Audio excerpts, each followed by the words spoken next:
Faut-il déléguer sa gestion locative à une agence? Alors Dominique, est-ce que tu pourrais nous dire quels sont les avantages d'une délégation? Alors c'est une excellente question. Faut-il déléguer sa gestion locative à une agence? Il y a beaucoup de propriétaires qui font le choix de gérer leurs locataires, les encaissements, les assurances par eux-mêmes, et c'est une bonne possibilité. Est-ce qu'il faut la déléguer à une agence? Évidemment, la contrepartie, c'est que ça a un coût parce que l'agence ne travaille pas pour rien. Les propriétaires qui font le choix de gérer eux-mêmes, c'est pour faire des économies. Mais est-ce que c'est une bonne économie? Pour moi, c'est toujours pareil, c'est pas seulement une question d'argent. Je m'explique. Évidemment, la gestion locative, ça a un coût. Si on délègue à une agence, si on va voir comment faire, ça va coûter quelque chose aux propriétaires. Mais il y a le coût de la tranquillité. Je sais qu'il y a des propriétaires qui adorent les tableurs. Ils saisissent tous les loyers rentrés au centime près, les charges, les relances. Ils font les quittances de loyer. Mais moi, j'aime pas passer du temps sur les tableurs. Et le temps que je vais passer à gérer mes logements, ça va prendre sur le temps pendant lequel je vais chercher des nouveaux logements. Et donc, là où c'est intéressant, c'est pour moi, la délégation, c'est pour ne m'occuper de rien. Et le temps étant de l'argent, le temps que j'économise pour ne pas gérer mes locataires, pendant ce temps, je vais pouvoir aller en prospection sur le terrain ou prendre des vacances. Alors que s'occuper des locataires, même si c'est pas énorme, il y a quand même tout le temps des choses à gérer. Une agence qui s'occupe de la gestion locative, elle gère également les petites réparations. Les locataires appellent, allô, il y a une ampoule à changer, il y a une poubelle qui s'est envolée, des choses comme ça. À partir du moment où c'est l'agence qui s'occupe de l'entretien au quotidien, ça déleste le propriétaire d'autant. Et je connais autant de propriétaires qui gèrent eux-mêmes que de propriétaires qui délèguent leur gestion, dans la mesure où déléguer sa gestion, ça permet d'avoir une tranquillité d'esprit, encore faut-il avoir une bonne agence, et s'en occuper soi-même, ça permet de faire des économies. Mais si on regarde l'économie même, en prenant le raisonnement par l'absurde, si une agence demande 10% de frais de gestion, donc sur un loyer de 500 € par mois, ça va faire 50 € par mois. Économiser 50 € par mois, s'il faut que je passe 2 heures à faire une quittance de loyer, faire des relances parce que le loyer est arrivé en retard ou il a été rejeté, s'il faut que je m'occupe d'appeler le jardinier pour ramasser les branches d'arbres qui sont tombées après le dernier coup de vent, pour moi c'est pas intéressant. Je m'en occupe pas, je préfère payer. Ça vient amputer légèrement mon rendement, mais je m'occupe du rien, je suis même pas au courant de ce qui se passe. Le tarif d'une délégation, c'est environ 10%, c'est ça? Alors, les tarifs sont variables.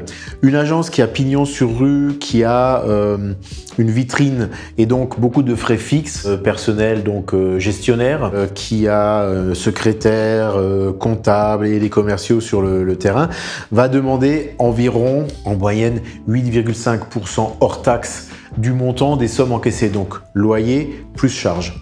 Maintenant, évidemment, d'une agence à l'autre, ça peut être un petit peu plus, ça peut être un petit peu moins. Partons sur 8% hors taxe du montant des sommes encaissées, donc avec la TVA, on arrive à 9,60% TTC, et à cela, il faut rajouter le montant de la garantie loyer impayé, parce que si déjà on fait gérer par une agence, autant mettre le maximum en termes de garantie, et faire les choses correctement, exactement, et avoir la garantie du paiement du loyer. Donc on va arriver à 10 ou 11%, tout compris, mais 10 ou 11% tout compris, on s'occupe de rien. Maintenant, il existe des agences qu'on va qualifier de low cost, qui sont des agences qui ont une envergure nationale, qui ne font que de la gestion locative et qui sont spécialisées. Celles-là vont demander moins parce qu'elles n'ont que du personnel qui est consacré à 100% à la gestion locative.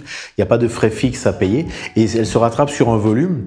Et donc, il y a par exemple magestionlocative.com et il y en a d'autres. Je la cite parce que je la connais, c'est avec elle que je travaille. Magestionlocative.com, parce que les autres, je ne connais pas toutes par cœur. Je ne connais pas les noms de toutes les agences et surtout magestionlocative.com. Je l'ai testé et ça fait plusieurs années que je travaille avec elle, y compris pour mes clients. Et je sais quels sont leurs points forts et leurs points faibles. J'ai des collègues qui ont essayé d'autres agences qui ont eu des mauvaises surprises. Le principe, c'est que magestionlocative.com, c'est une agence qui travaille en back-office pour des professionnels de l'immobilier. Toi, tu peux pas y aller en tant que particulier en direct en disant « je veux que vous gériez ma location ». Il faut passer par un professionnel partenaire, moi, une autre agence locale. Et l'avantage pour eux, c'est qu'ils demandent moins cher parce que c'est l'agence qui va préparer tout le dossier. Et là, il y a une montagne de paperasse à réaliser. Et quand je leur envoie, ben, ils savent gérer derrière directement. Et eux, ceux qui vont demander en non-horaire de gestion, ça va aller de 6,9% hors taxe maximum par mois à 3,9% en fonction du volume.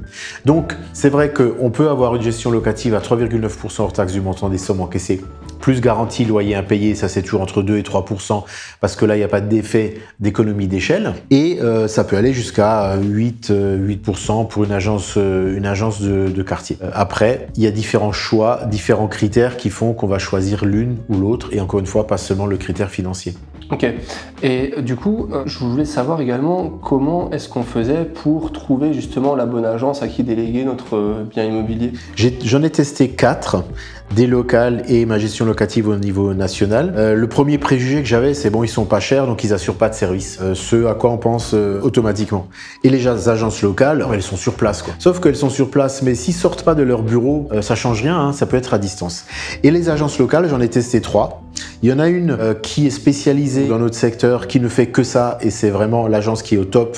Mais comme ils font que ça et ils ont du personnel, ils sont un petit peu plus chers. Ils tournent à 7-8% plus la garantie loyer impayé. Par contre, les petites agences de quartier, en disant nous on est les meilleurs, en plus nous l'agence est à côté. Ouais, mais en fait ils s'occupent de rien. C'est-à-dire que ils s'occupaient pas mieux de la gestion que les autres à distance. Parce que si on choisit une agence qui est à côté de l'immeuble qu'on donne en gestion locative, le but c'est d'avoir une réactivité, une serrure qui a été forcée, ils font intervenir le serrurier tout de suite, ils vont voir sur place, mais ils le font pas. Donc c'est exactement pareil qu'une agence qui est à distance, qui va faire du low cost, qui va dire moi je me déplace pas sur place. Par contre, vous allez avoir le coût le plus bas possible. Vous me fournissez la liste de vos partenaires. Au moindre problème, on appelle votre partenaire, artisan, serrurier, vitrier, qui va intervenir sur place. Et ça fonctionne bien. Alors ça, on peut pas le savoir au départ. En toute logique, on se dit bon, l'agence de quartier, ça va être la meilleure. Et elle devrait l'être. Donc pour ça, il faut tester parce qu'il y en a qui sont très bien, il y en a qui sont moins bien. Et la seule façon de le savoir, c'est de les tester ou de demander au propriétaire à qui on vient d'acheter un appartement, qui avait la gestion locative dans cette agence, son avis. Il va dire ouais, c'est bien, vous pouvez y rester, moi ils m'ont vraiment aidé. Ou le propriétaire qui va dire non, ils n'étaient pas du tout à la hauteur, je vous conseille pas de les reprendre. Donc si on a la possibilité d'avoir l'information de la part de clients à eux, c'est bien.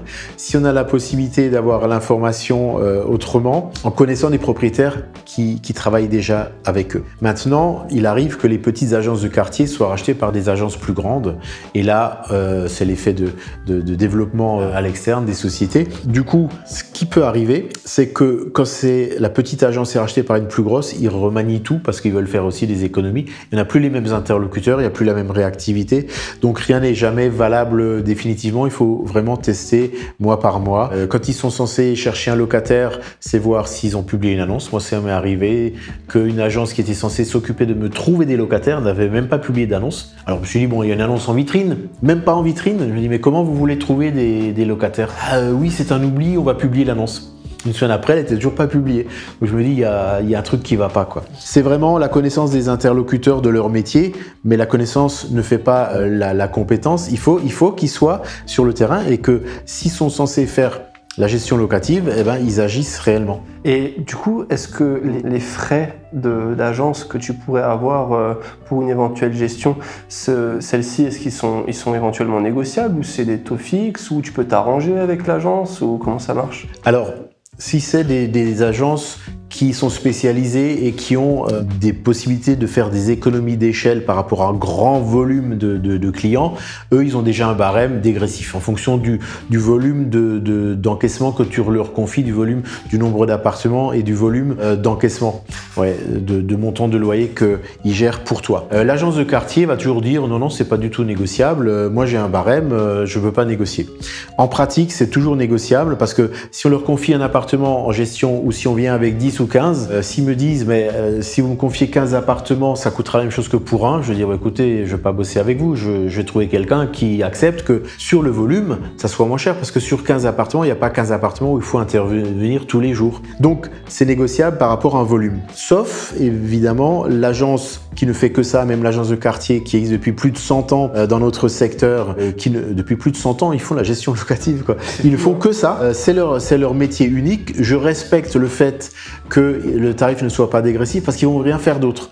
Ils vont pas me piquer des clients en disant on va vendre à votre place parce que si moi je leur envoie des clients pour la gestion locative, ils peuvent dire écoutez, le jour où vous vendez votre immeuble, vous me le confiez à moi. Ils font pas ça. Et donc c'est ton appréhension en tant qu'agent immobilier, quoi. En tant qu'agent immobilier, c'est surtout oui que les gens soient honnêtes et ne profitent pas les uns des autres. Alors bien sûr, c'est du business, mais c'est-à-dire que si j'envoie un client à un confrère et que demain il me pique le client, bah, je n'envoie plus de clients, hein, c'est tout. C'est le business, mais une seule fois, tu vois. Donc eux, comme ils sont très bons, ils savent également trouver des bons locataires, ils savent bien gérer, ils ont une super réputation. Il y en a pas forcément dans toutes les villes. À Mulhouse, il y a une agence qui est centenaire et qui est spécialisée dans la gestion locative, qui est vraiment excellente.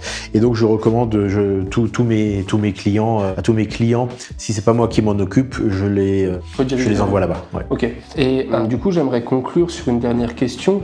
Si maintenant tu avais un conseil à donner pour les personnes qui souhaitaient gérer leur appartement eux-mêmes, est-ce que tu pourrais mettre en avant les avantages et les inconvénients en passant par soi-même et non pas par une agence? Le fait de gérer soi-même, ça nécessite de s'en occuper déjà. Moi, je sais que ma première location, je voulais m'en occuper moi-même. Je me suis dit, bon, je vais économiser les frais de gestion locative, hein, les honoraires pour la gestion locative, je vais le faire moi-même. Sauf que, ce qui est important, c'est que selon les termes du bail, chaque année, à date anniversaire, il y a une révision du loyer, en général à la hausse, parce que l'indice de révision de référence des loyers augmente chaque année, même si c'est de peu. C'est vrai qu'en 25 ans, je l'ai vu baisser 2 années.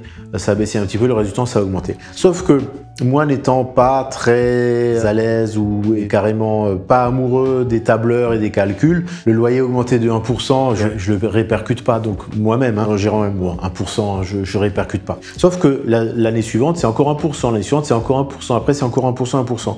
Et au bout de 5 ans, tu as potentiellement ton loyer qui aurait été revalorisé de 5 à 10% si tu avais répercuté les revalorisations d'année en année. Donc ça demande une grande rigueur si on le fait soi-même, parce que si on se dit bon, c'est pas la peine, ben, au bout d'un moment, il y a quand même un manque à gagner.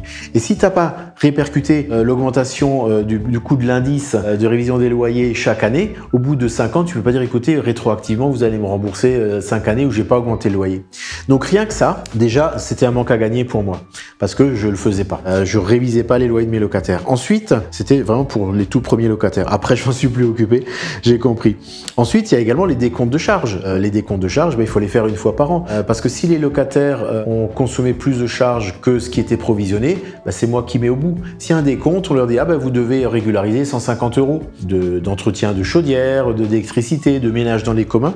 Donc, ne serait-ce que ça, la gestion locative, c'est pas juste encaisser les loyers, c'est aussi suivre les loyers, la date de paiement, les relances s'il n'y a pas de paiement. Qu'est-ce qu'on fait s'il n'y a pas de paiement, s'il y a des difficultés? Qu'est-ce qu'il fait si les locataires ne répondent plus? Des fois, il y en a qui disparaissent, ils ne répondent plus, il n'y a plus de locataires. Bon. Une agence qui est spécialisée dans la gestion locative, et là, tous ces leviers, toutes ces armes-là, toutes ces techniques, le service juridique derrière pour pouvoir s'occuper de faire les relances, de faire les suivis, les augmentations de loyers, les décomptes de charges, relancer chaque année à date anniversaire la boîte qui va faire l'entretien des chaudières parce que c'est à la charge des locataires, mais les locataires pratiquement ne le font pas, donc il faut s'en occuper pour eux et le facturer dans les charges.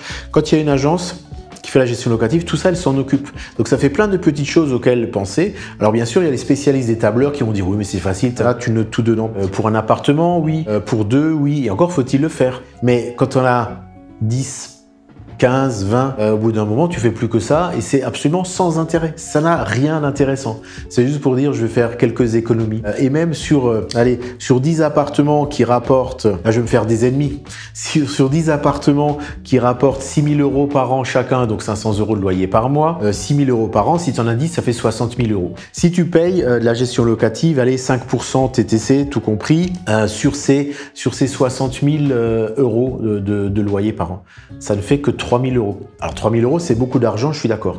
Mais 3 000 €, c'est le prix de la tranquillité, je ne m'occupe de rien. Donc sur 60 000 €, je ne vais pas avoir 60 000 € en poche, mais 57 000. Mais les 3 000 €, si je devais payer quelqu'un pour s'en occuper, ça ne suffirait pas. ça suffirait à peine à payer un SMIC pour un mois, quoi. Donc, je me dis que ça vaut pas le coup de s'en occuper soi-même, mais c'est encore un choix personnel. Et les propriétaires qui disent, oui, moi je suis à 3 000 € près, moi aussi je suis à 3 000 € près. Mais quand je regarde l'énergie que ça me demande, je préfère payer quelqu'un avec ces 3 000 € qui va s'en occuper. Je pense aussi que sur le point de vue financier, peut-être que le temps que ça te prend en termes de gestion, peut-être que justement par rapport à ton travail d'origine, ton travail de base en tant que par exemple agent immobilier, te rapporte au final en termes de ratio heure, te rapporte plus en faisant ton métier d'agent immobilier que de gérer justement ce genre de problématique à hauteur de 3 000 € par exemple dans ton exemple. Quoi. Très clairement. Et j'ai encore un autre exemple. Il arrive régulièrement que des loyers soient payés en retard. C'est pas grave. Mais quand c'est toi qui fais la gestion, donc c'est une préoccupation permanente. Tiens, il a pas payé. Il faut que j'envoie un courrier de relance. Parce qu'il faut des écrits. Il suffit pas de dire allô locataire, vous en êtes où? Il faut envoyer une relance parce que c'est sérieux. Le loyer doit pas être payé avec un mois de retard. Donc on envoie des courriers de relance. Donc l'agence qui s'occupe au moins de ma gestion locative, elle me met en copie de tous les courriers, je suis au courant de tout, je ne m'occupe de rien. Et en plus, j'ai un contrat qui fait qu'elle me verse tous les loyers en début de mois, avant même qu'elle les ait encaissés. J'encaisse tout et après, charge à elle de les encaisser, donc c'est pas un problème. Donc c'est vraiment le prix de la tranquillité. C'est une forme de... Est-ce qu'on pourrait comparer ça? On a donc la GLI, la garantie Visale. Est-ce que ça pourrait être quelque chose qui te permettrait de pallier les éventuels impayés? Justement, le fait de passer par une agence immobilière et du coup leur déléguer cette gestion-là avec cette fameuse clause dans le contrat qui dit que tu perçois l'argent avant même que eux l'ont perçu eux-mêmes du locataire. Tout à fait. Mais là, eux, ils se blindent parce que si eux me versent le loyer avant de l'avoir encaissé, parce que c'est du coup eux qui encaissent les loyers, mais eux, ils me le versent le premier du mois et ils l'encaissent le 5 ou le 10. Donc là, pour se barricader, ils imposent que je prenne une garantie loyer impayé parce qu'ils ne veulent pas prendre le risque. Donc, mais eux, ils vont s'occuper de tout le cadre juridique en disant loyer impayé, nous on a l'assurance, on s'occupe de tout. Mais effectivement, une agence qui fait bien la gestion, qui choisit bien le locataire, qui fait bien la gestion, il n'y a pas besoin d'assurance parce que de toute façon, il y a des procédures de relance, voire d'expulsion des locataires qui ne payent pas. L'avantage de l'assurance, c'est qu'un locataire qui ne paye pas le fout dehors, mais elle te paye aussi tous les mois où le locataire n'a pas payé. Parce que si tu as un locataire qui ne paye pas et que tu n'as pas d'assurance, tu peux l'expulser, le faire expulser par un jugement du tribunal, mais tu n'es pas sûr de récupérer les mois où il n'a pas payé. Si demain tu trouves une agence qui dispose de cette clause qui te permet justement de réceptionner le loyer avant même qu'il soit payé par ton locataire, au final ça pourrait être une bonne chose. Car si on part du principe que l'agence immobilière, elle prenne le risque justement de mettre cette clause dans ton contrat, ça veut dire qu'elle derrière, c'est dans son intérêt à elle, et dans le tien bien évidemment, mais dans son intérêt, il faut que ce soit un locataire de qualité et elle va s'assurer que ce soit un bon payeur, puisque sinon, elle sait que bon, ben voilà, même s'il y a une GLI qui a été souscrite de par le propriétaire, elle doit quand même avancer des fonds et puis c'est elle qui va devoir attendre pour aider les fonds qu'elle a avancés. Tout à fait. Il est de toute façon dans l'intérêt de l'agence qui s'occupe de la location de trouver les bons locataires parce que faire des entrées-sorties de locataires tout le temps, c'est pénible et d'autant plus qu'à chaque fois, c'est les honoraires qui sont facturés aux propriétaires. Il y a des agences que j'ai rencontrées, locales, qui disaient nous, on vous trouve le bon locataire. S'il part avant un an, qu'on doit en trouver un autre, on vous facture pas d'honoraires. Donc là, c'était un deal intéressant. Et j'ai un locataire qui est parti au bout de 11 mois et demi, ils en ont trouvé un nouveau sans facturer d'honoraires de recherche de locataires. Mais bien sûr, l'agence de toute façon a intérêt à avoir des bons locataires parce que même s'il y a des garanties derrière et quelle que soit la façon, c'est quand même à elle de faire toute la paperasse, toutes les démarches pour expulser un locataire indélicat. Donc dans tous les cas, elle est engagée jusqu'au cou. D'autant plus que c'est son métier, sa réputation qui sont en jeu. Donc si elle ne fait pas les choses correctement, ça se sait très vite.